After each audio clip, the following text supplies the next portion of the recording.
Well, winter has finally hit here in Idaho, and that means that we get to spend plenty of time cozied up in a blanket and reading this year. Hi, my name's Heidi, and this is Athena's Book Nook, a parent's guide to all things bookworm. In this video, we'll be talking about my 2023 reading wrap-up, all of the books that I've read this year, as well as the books that I want to read next year with my TBR, some goals that I have as far as reading and this channel, and I will have a reading challenge for you to join me with at the end of the video. So let's go ahead and get started with my 2023 reading wrap-up. 2023 has been one of my favorite years of reading so far in my life. I read a lot growing up in high school, and then for a couple of years after high school, I just kind of dropped it. I didn't have time, and I wanted to try out some new things. I was meeting a bunch of new people. I went to college, and then my last year of college, I restarted reading again and redeveloped that love for it. But I feel like I kind of stick to one genre and just a couple of authors that I switched in between. And this year, I feel like I have done a really good job in branching a little bit more out. Not so much with the genres that I've read, but more with the amount of books that I've read and the authors that I've tried out. And I've just been really happy with it and my kind of reading / life balance. So this year, my Goodreads goal was to read 50 books, and right now I'm at 47. I do think I've read more than 50 books this year. There's a couple of books that I didn't put into Goodreads, such as books that I reread I read twice this year that I couldn't put into Goodreads as reading more than once. So I think I have hit the 50 ones, but I'm going to try and hit my 50 book challenge. As far as the books that I have been able to read this year, though, let's go ahead and talk about some of my favorites. Now, I really can't talk about reading this year without talking about two authors in particular, and those are Brandon Sanderson and Sarah J. Maas. Now, I know that these are both huge fantasy authors that are really popular right now, but they have really had an impact on my reading this year. I've read a bunch of their books and a bunch of their series. In particular, I was participating in the Year of Sanderson, so I got 4 new Brandon Sanderson books, and as much as I loved all of them, my heart really does belong to these two right here. Tress of the Emerald Sea was one of the first books that I read this year, and it recaptured kind of the fairy tale feeling that you get from like Princess Bride. I loved Tress of the Emerald Sea. In fact, I have recommended it to a bunch of people since. It just has a really beautiful like fairy tale vibe. It's very lighthearted and fun. It was a super easy read despite it being like 500 pages almost. And this was a wonderful way to start off the year as far as reading goes for me. The other one of the Year of Sanderson that I just loved was Yumi and the Nightmare Painter. I mean, first of all, look at that cover. Like, you can already tell it's going to be a good book by the cover. Not only that, but the artwork featured in this book, I mean, come on. This is gorgeous. Aaliyah Chen did a wonderful job with the illustrations in this. And again, I did kind of get, it's fantasy, but it almost felt very sci-fi. Anyway, Yumi and the Nightmare Painter and Tress of the Emerald Sea are both some of my new favorite books, and I will probably reread these quite often in the upcoming years. Like I said, I also wanted to talk about Sarah J. Maas. Now, I don't have any of her physical books because I listened to a lot of those on audiobook. But this year I read the entire Throne of Glass series as well as the entire Crescent City series, or at least the 2 books that we have so far. I loved both of them. I mean, obviously, as you guys know, I did my cosplay of Selena Sardathian, as I will show right here. I thought that the entire idea of an assassin, it's not super unique, but it was really well done, and I just loved the entire series, honestly. However, as much as I loved ACOTAR that I read last year and Throne of Glass that I read this year, Crescent City was the one for me that was like, wow, this is awesome world building. I really liked the characters in it. I felt like I related more to the characters in Crescent City than I have her other couple of series, specifically like the heroine of the series or the protagonist. I loved the world building. I liked the plot of it. There wasn't a whole lot I didn't like about Crescent City. So Brandon Sanderson, Sarah J. Maas, always a fan of their work, and I will probably continue to read every book that they come out with. With that being said, though, there was another major book series that I did read this year. I didn't love it as much, but that book series was The Wheel of Time. I started this book series back in 2021, and it took me over a year to get through this book. And it's not like I don't love big books, you know, like I just said, I'm a fan of Brandon Sanderson. I have had a really hard time getting through the Wheel of Time series. But this year I read books 2 through 8, and a lot of that was due to the fact that I could listen to them on audiobook rather than just reading them. I want to say the second book I read the physical one, the rest of them I listened on audiobook at like 2 times speed. I have really struggled getting through Wheel of Time. Like I said, right now I'm on book number 8, and I am just hoping to finish it this next year because I have not enjoyed it as much as I hoped that I would, and I'm hoping that it gets better. So if any of you guys have read Wheel of Time and have any advice for me, or like have any cheering me on in hopes that it'll get better, please let me know in the comments because like I said, I'm struggling a little bit. But I did spend a lot of time reading this series this year. Although I didn't branch out with my genres a whole ton this year, I did branch out a little bit, and that was thanks to my book club that I have with my sister-in-law and her friend.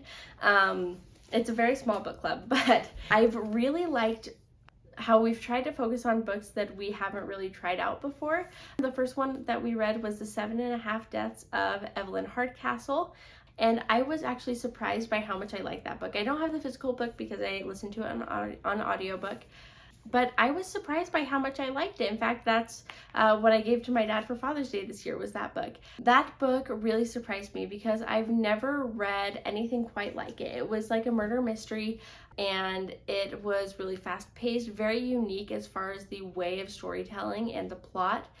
It's not a book that I probably would have picked for myself, which is why I'm grateful that my book club ended up picking it out for me, because I really enjoyed it. We also read 2 books in the months of September, October leading up to Halloween, because I'm a huge fan of Halloween. Those books were The Thicket and The Sundown Motel. This was probably my favorite book club book this year. It's, again, a murder mystery, but it kind of switches between 2 timelines, which I thought was really unique, and I loved the way that they told the story. It kept me on edge the whole time. It kept me making guesses about who did what, and I didn't think that I would like a murder mystery as much as I genuinely did. So I think next year I am going to end up reading quite a bit more of these. As far as branching out with authors, besides the books that I have mentioned this year, there are 2 authors that I really enjoyed reading their books. One of them was Chloe Gong, and the other one was Elizabeth Lim. So with Chloe Gong, I read her books These Violent Delights and Our Violent Ends. It is a Romeo and Juliet retelling, and I adored these books. I thought that they were so well written, and even though Romeo and Juliet has never been my favorite of the Shakespeare plays, I thought that this was, again, really well done because it was a take on Romeo and Juliet that I had never seen before.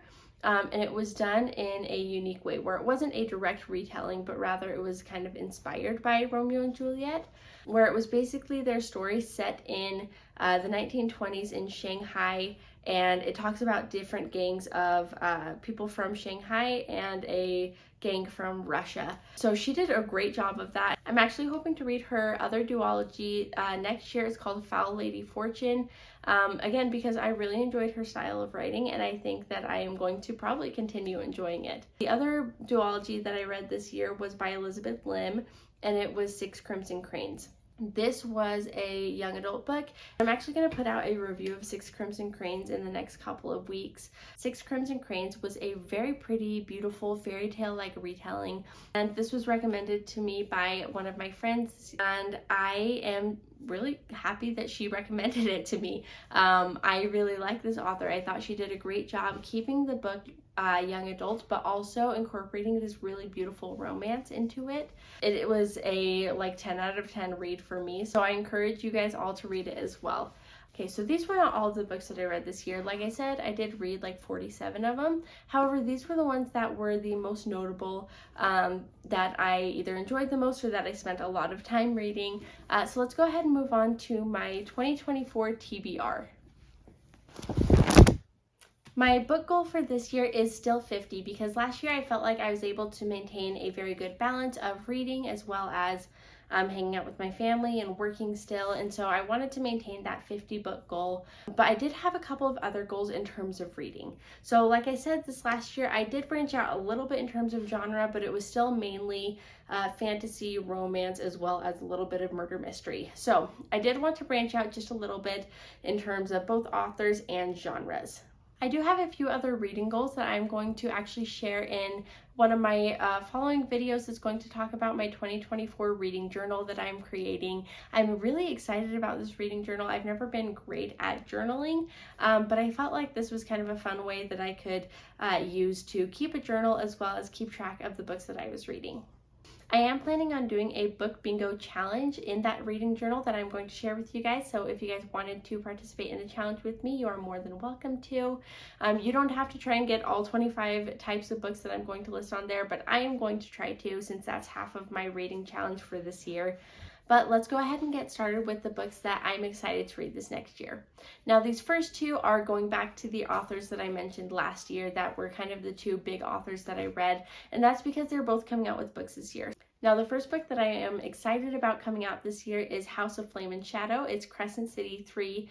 Like I just mentioned, I really loved Crescent City 1 and 2, so I'm excited about this third installment, and that's coming out in January, so I will be getting it soon, and I'm really excited to read that one. The next one is Stormlight Archive 5, and that's the Knights of Wind and Truth. I am a huge fan of Stormlight Archive. As you can tell, this is a well-loved book.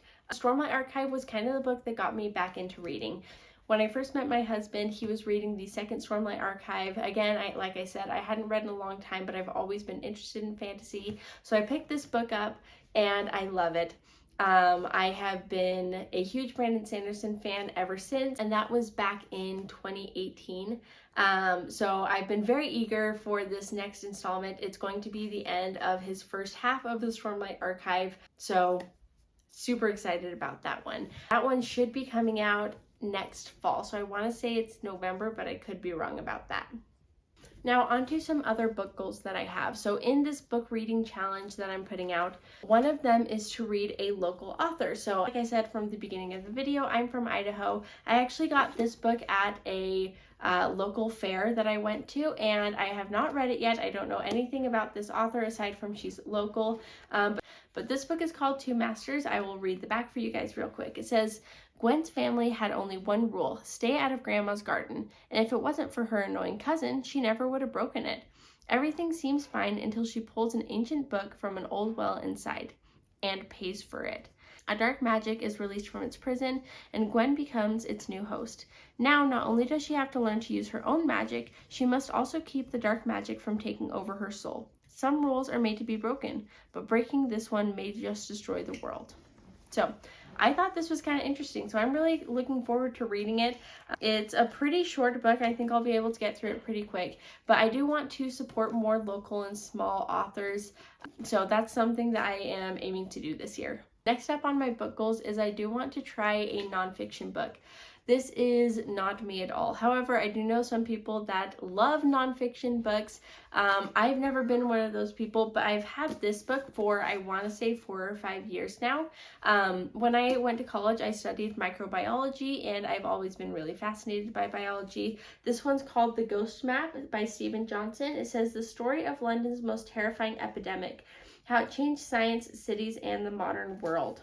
So in case you did not know, this is the story of the outbreak of cholera, which I know probably sounds super boring to anybody that doesn't know it, but it's actually kind of a really cool story. This is the story of an epidemiologist named John Snow who lived in London at this time, and at the time they believed that cholera, amongst many other diseases, were transferred via the air, whereas he is the one that figured out that cholera is transferred by bad water. I'll talk about this a little bit more when I get to it this year, but I am hopefully going to get through this a little bit later. Another one of my goals is to read more mid-grade books, so I wanted to read The Heroes of Olympus. I have this whole series, we've had it for a little while now, and I loved Percy Jackson growing up. I was never like a Harry Potter kid or anything like that. I was a huge Percy Jackson fan. I loved Annabeth, I still do, and so I've been wanting to read this second part of it for a long time now. So Heroes of Olympus, I'm hoping to read the whole series and then maybe go back and reread Percy Jackson so I can read The Chalice of the Gods. I did also want to branch out a little bit more and explore my interest for murder mysteries. So I do have a couple that I'm wanting to read this year. This one is called Pride and Premeditation by Tirza Price. I'm hoping I'm saying that right. We got this book a while ago so that me and my sister-in-law and my mother-in-law can all read it together. We haven't yet. I have been really bad with that. It's a Pride and Prejudice meets murder mystery, and I am excited for it. The cover looks really fun. So I'm hoping I can get to read this year, as well as the Cherry Cheesecake Murder by Joanne Fluke. Now I see a bunch of Joanne Fluke's books at thrift stores all the time, and so I'm assuming that people really like them because apparently they buy them a lot. I also see these at Barnes & Noble, so if I like this book, then I will be able to get plenty more at my local thrift stores. These last few are some series that I already owned that I just haven't gotten around to, and one of my goals this year is to not buy so many books, but to read a lot of books that I own. So this first one was actually recommended to me by one of my middle school students. So I taught middle school the last couple of years. I'm not teaching this year because as much as I loved teaching, I did not love being a teacher.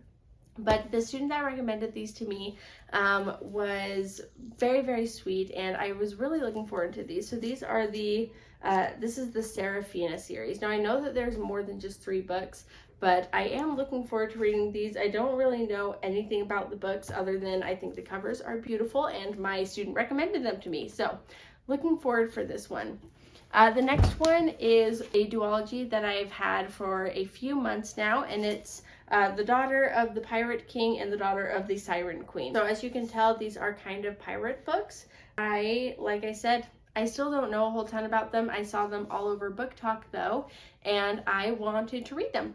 So I fell trapped to the influencing that was going on, but I'm looking forward to these 2 books.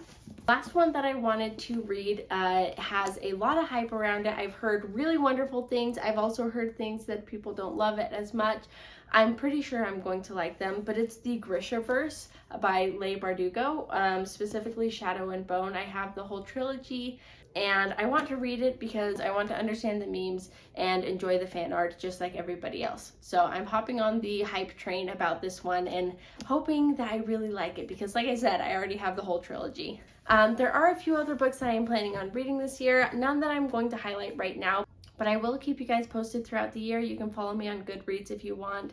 As far as the rest of my book goals go though, I'm going to be, again, making my book journal soon. So if you want to see my future videos where I am reviewing books, giving out parent guides on them, as well as see a bunch of my other bookish themed videos, make sure to like and subscribe, and leave a comment down below if you have any books that you'd recommend to me or that you want to see me reviewing for a parent guide. I will see you all in the next video. Bye!